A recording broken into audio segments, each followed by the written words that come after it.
What if your nosy HOA president pulled a gun on your kid, thinking she was a CIA operative spying on the neighborhood? That's the nightmare I lived through last summer, and let me tell you, it's crazier than anything you'd see in a Hollywood thriller. My name's Sarah Mitchell, a 43-year-old single mom and cybersecurity consultant, just trying to raise my genius daughter, Emily, in a quiet suburban cul-de-sac. But when Emily's brilliance landed her in a secret CIA program at 17, our cookie-cutter neighborhood turned into a battleground, and the woman leading the charge was Linda Harper, a disgraced ex-FBI agent with a badge she made herself and a grudge that nearly cost us everything. We lived in Willow Creek, a picture-perfect community with neat lawns, friendly barbecues, and an HOA run by Linda, who strutted around in a fake cop uniform, complete with shiny pins that screamed, "I'm in charge." She was the kind who'd fine you for a mailbox leaning half an inch too far left, and most folks just nodded to avoid her wrath. I always thought she was a bit off, but I had no idea she'd been watching us like hawks, her paranoia fueled by a past she never let go of. See, Linda got kicked out of the FBI 5 years ago for snooping where she shouldn't, and her husband, Carl, lost his cop job over some shady deals. Now, they were playing sheriff in our neighborhood, and we were about to become their prime suspects. It all started when Emily came home one day, barely containing her excitement. "Mom, you know that coding project I did for the state science fair?" she said, tossing her backpack on the counter. I nodded, remembering the encryption algorithm she'd built that even stumped me, and I've secured Pentagon systems. She slid an envelope across the table, stamped with a government seal. Inside was an invite to a classified CIA internship for prodigies. At 17, my kid was being recruited to work on national security. I was proud but terrified. What does it mean for a teenager to dive into that world? After a long talk, we agreed she'd take it, thinking we could keep things low-key. Big mistake. Emily's internship was intense but thrilling.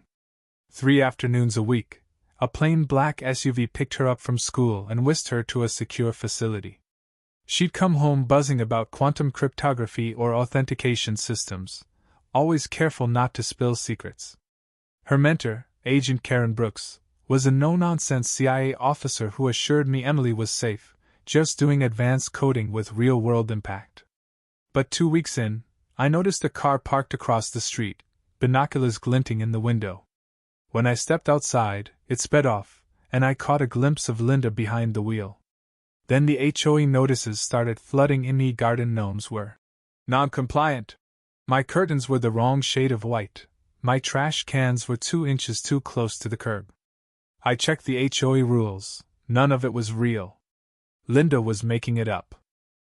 At first, I thought she was just being her usual petty self, so I fired back polite letters quoting the rulebook. No response, just more fines. At the next HOA meeting, I tried to call her out, but Linda shut it down, her eyes drilling into me. Neighbors started avoiding me, and one, a sweet old guy named Henry Carter, whispered a warning. "Watch your back. Linda hates anyone who questions her." That's when I got serious. I installed discreet security cameras and started digging into Linda's past. Using old military contacts, I learned she'd been fired from the FBI for unauthorized surveillance and accessing classified files. Carl, her husband, got booted from the police for corruption. They were has-beens clinging to power, and we were their new obsession. The timing wasn't a coincidence. Linda's harassment kicked off right when Emily's internship started. She must have spotted the government SUV or overheard something that set her off. Given her FBI history, she probably recognized the signs of classified work and let her resentment take over. I called Agent Brooks, who told me to document everything but avoid confrontation. Meanwhile, Carl's car kept circling our block at odd hours, and our security cameras caught the neighborhood's camera meant for the street pointed straight at our viewing room. Linda was watching us, and she wasn't subtle. Things got darker. One morning, I found a dead sparrow on our doorstep, neck snapped. Emily was rattled, but I was furious. This wasn't about HOA rules anymore, it was a threat. I reported it to Officer Daniel Hayes, a local cop who seemed sympathetic but said without proof, His hands were tied. "The Harpers are slippery," he admitted. "Keep records." So I upgraded our cameras to night vision and motion sensors, backed up our data to a secure cloud, and locked down our Wi-Fi. Then, while we were at a CIA training session, my phone pinged motion inside our house. The camera feed showed Linda and Carl, dressed in black, sneaking in with a bump key. They rummaged through drawers, photographed Emily's desk, and plugged a device into her decoy laptop empty, just for show. I called the cops and Agent Brooks. By the time we got home, they were gone, but they'd left a listening device behind our router. I left it there, figuring we could feed them lies. That break-in changed me. I wasn't just a mom anymore. I was a soldier. Linda had invaded my home, threatened my kid. I wasn't playing defense anymore. Agent Brooks had an idea: give Linda fake intel to make her unravel. We crafted dummy CIA documents about a fake investigation into neighborhood threats, hinting Emily was sniffing around. Henry, a retired judge, signed on to help, his legal cred perfect for the trap. I accidentally let Carl overhear me on a staged call about Emily's progress identifying suspects. That night, I hacked the neighborhood's camera system. Child's play for me and watched Linda lose it in her Levi-Wying room, turned into a war room with maps, photos of us, and surveillance logs. She ranted to her HOA cronies, claiming Emily was a CIA operative targeting her. "This is an illegal operation," she screamed, ordering round-the-clock surveillance and telling them to stonewall any feds. She was breaking laws left and right, and we had her on tape. We kept the pressure on, Leah VYing, classified, papers VY-sible through windows and whispering near the bug. Agent Brooks sent flashier government cars for Emily, and I dropped vague hints on our landline. By Saturday, Linda was a wreck pacing her house, pulling a gun from a safe. I alerted Brooks and Hayes she was armed and unhinged. Sunday morning, we set the final trap. Emily walked out at 9:30, wearing her CIA intern badge and carrying a briefcase stamped classified. Henry timed his morning stroll to pass by. Right on cue, Linda burst from the bushes in her fake uniform, gun drawn, shouting, "Stop! Security!" Emily froze, hands up, as Linda waved the pistol, yelling about espionage. My heart stopped, but I was already dialing 911 and texting Brooks, watching from the window. Emily stayed cool, showing her badge. "I'm a CIA intern, ma'am. This is authorized." Linda wasn't HOA-ing it. "Fake. Open the briefcase." When Emily refused, Linda grabbed her arm. I stormed out, phone recording. "Drop the gun, Linda! You're committing felonies!" Carl appeared, hand on a holster, and things got dicey until Henry stepped in, voice booming. "As a former judge, I'm telling you, lower that weapon, or you're facing assault and impersonation charges." Linda's eyes were wild, accusing us of targeting her. Neighbors started peeking out, some filming. She shouted at them to back off, still claiming authority.